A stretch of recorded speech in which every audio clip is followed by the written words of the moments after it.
वसुदेव जी ने उनको अपने मस्तक पर लेकर के घुमाने के लिए चले। क्या हुआ?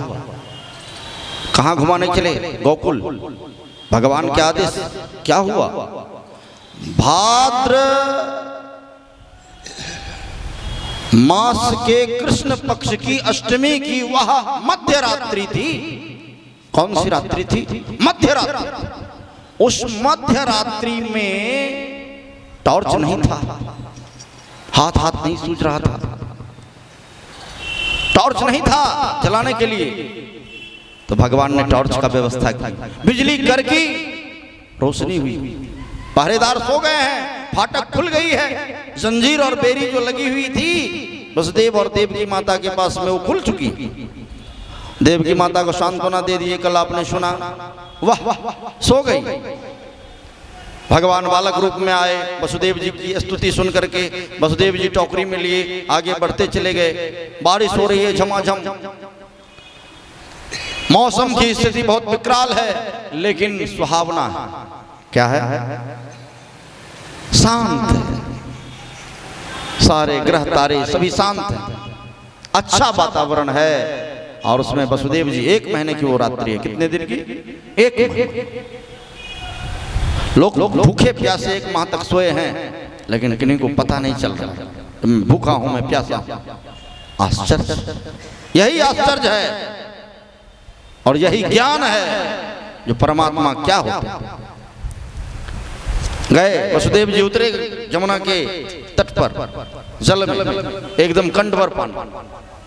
हम बताइए उसमें कैसे जाएंगे?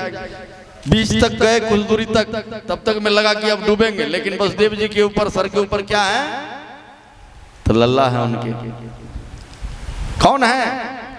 जो जगत के सृजनहार हैं, पालनहार हैं, वो उनके मस्तक पर है। और जब मस्तक पर परमात्मा हो, बुद्धि में परमात्मा हो, डर नहीं लगता, अंदर जा रहे। अब यमुना जी सोच रही हैं, कालिंदी जी सोच रही हैं कि भगवान से तो पहले भी मुझे स्पर्शीकरण नहीं हुआ था बढ़िया से, इस बार तो हो जाए। विनती कर रही हैं, हे प्रभु कुछ तो कीजिए। अब वसुदेव जी अब डूब में हैं। भगवान अपने दाहिने पैर के अंगूठे को नीचे करते हैं और उस जल में छुआ देते हैं। क्या होता है? जल शांत हो जाता है तुरंत, घुटने भर पानी हो गया जमुना के अंदर। और कालिंदी का आज क्या हो गया?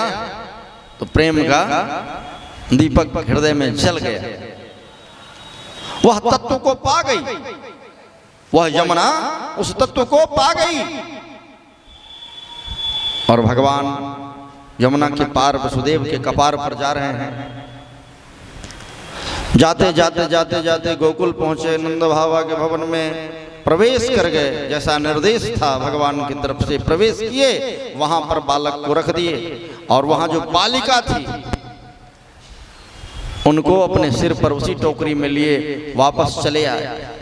कारागार में आए, कारागार लग गया, बेरियां जकर ली और जैसे ही बच्ची को रखते हैं वैसे ही बच्ची रोने लगी।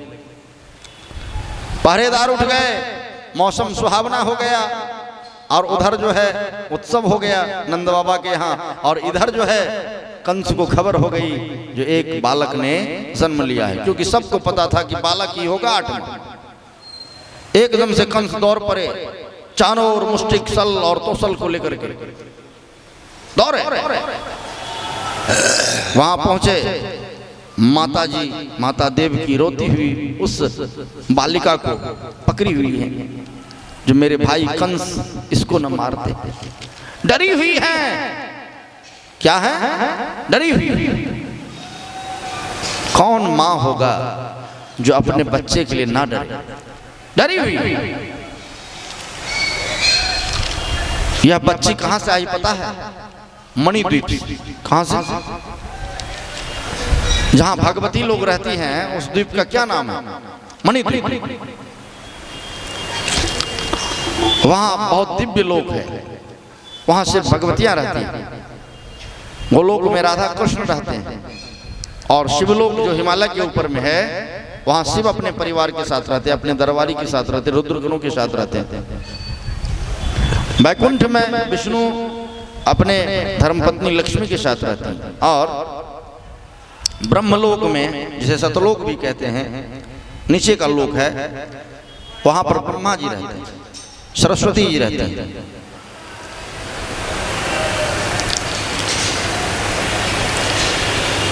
स्वर्गलोक दो हैं, एक स्वर्गलोक में इंद्र राजा हैं और एक स्वर्गलोक में धर्मराज राजा है। तो यहां पर वह मणिद्वीप से आई हुई भगवती जो है वह छोटी रूप में है। कंस यह बात नहीं समझ पाता, क्योंकि वह मूढ़ है, वह पापी है। पाप को कभी वह शक्ति समझ में नहीं आती।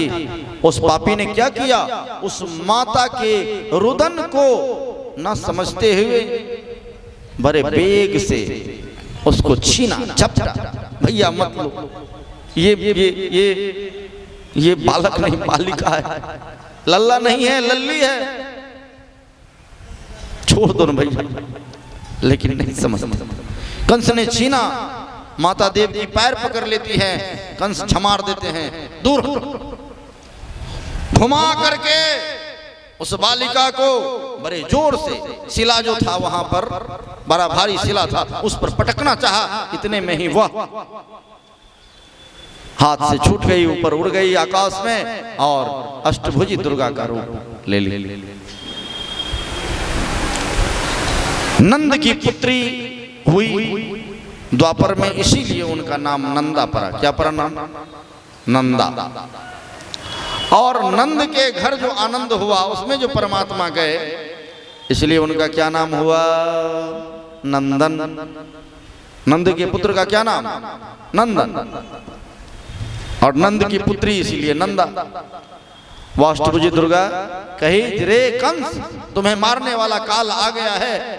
और अंतर्ध्यान हो गई, कंस विचलित हो गया, देवकी वसुदेव को कारागार में ही रखा और स्वयं जो है उसके लिए फिराक में चलने लगा। उसने आदेश दिया कि 7 दिन के अंदर जो बच्चा जन्म लिया है सबको मार दो। फिर आदेश दिया 1 महीना के अंदर जो बच्चा जन्म लिया है मार दो। फिर आदेश दिया जो आजकल जो बच्चा जन्म ले रहा है उसको मार दो। फिर पता चला जो नंद के यहाँ 2 बालक हुए हैं, उसी रात्रि में एक तो ये दे गए और एक माता रोहिणी के गर्भ से भी उसी रात में बालक ने प्रकटीकरण किया।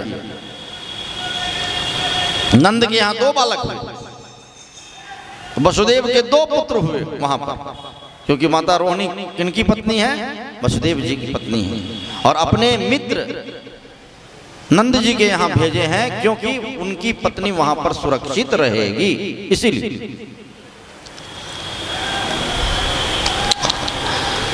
तो भविष्यवाणी जब की तब कंस को कौतूहल हो गया, भेजने लगा चारों तरफ सैनिकों को, हाहाकार मचा दिया गया, साधु को, संतों को, अत्याचार पर अत्याचार और बढ़ गया।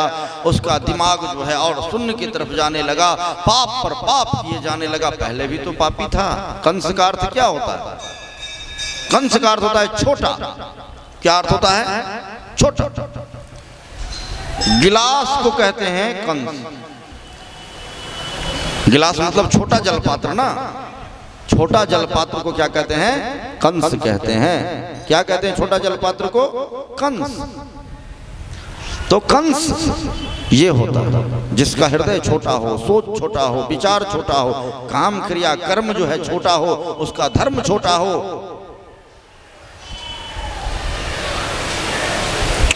पहले जो शादी होती थी तो सोचने लगते थे लोग अच्छे कुल में शादी करेंगे।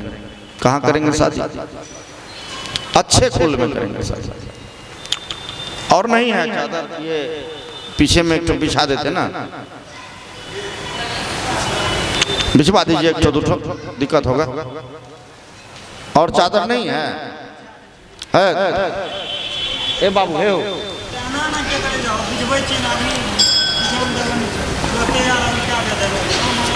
बिछवा दीजिए। तो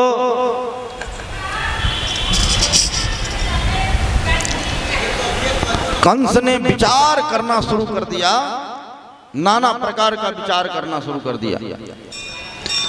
जो वहां पर 2 बालक बचे हुए हैं, लेकिन वो सरदार है नंद, उनके यहाँ यदि डायरेक्टली हमला करेंगे विद्रोह हो जाएगा। क्या हो जाएगा? विद्रोह हो जाएगा और राज्य गंवाने का डर बनेगा। राज्य में यदि विद्रोह हो जाए तो बड़ा दिक्कत होता है ना। इसीलिए कोई भी राजा नहीं चाहेगा कि मेरे राज्य में विद्रोह हो। कंस ने भी नहीं चाहा। तब उनकी बहन पूतना आई। कौन? पूतना। कही भैया क्या कष्ट है? बोले बहन देखो नंद के यहाँ 2 बालक हुए हैं, तो नंद का जो बालक है वही बचा हुआ है, उसका यदि प्राण ले लेते तो हमको हृदय में सांत्वना हो जाता। बोले भैया इतनी सी बात, मैं जाऊंगी अपने स्तन में कालकुट विष लगा कर जाऊंगी। अपने स्तन में क्या लगा कर जाऊंगी? मैं कालकुट विष लगा कर जाऊंगी, उसके प्राण अंत करके आऊंगी। कंस ने बड़ा प्रसन्नता से कहा, आहा बहन तुमसे मुझे यही आशा थी। आहा आज मेरे हृदय को सुकून मिला, तुम जैसी बहन है मेरे पास।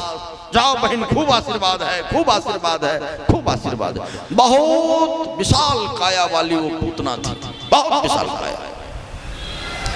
वह पूतना गई दिव्य स्त्री का रूप धारण करके गोपियों के बीच में। हम तो दाए हैं। दाए मतलब बच्चे को खिलाने वाले दाए हैं। हमको थोड़ा सा नंद जी के यहाँ हुआ है बालक ना, इसीलिए वहाँ चले जाते, वहाँ नौकरी मिल जाती, भूखी प्यासी हैं, कुछ खाना वाना भी मिल जाता। अच्छा चलो चलो चलो चलो।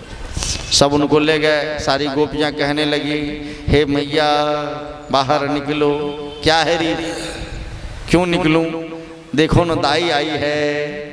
कौन सी दाई है? बोले बच्चे को खिलाने में एक्सपर्ट है। अरे खिला पाएगी? बोले हाँ, क्यों नहीं, दाई है। एक जरा सा आप कहिए तो सही, ये बड़ी अच्छी दाई है। क्या है? बहुत अच्छी दाई है ये। अच्छा तो बच्चे को चुप करा देगी? बोले हाँ। लेकर के आई कान्हा जी को, उनके गोद में दी। अब बोली पूतना मैं भूखी हूँ। अच्छा तो मैं तुम्हारे लिए भोजन लाती हूँ। माता रोहिणी भी आई थी, वो भी अंदर चली गई, और माता यशोदा भी अंदर चली गई। गोपियाँ काम में लग गई, बच्चे को लेकर के चुप करा करके एकदम खिलाने लगी। इसी बीच में अपने स्तन को खोल करके भगवान के मुख में डाल देते हैं।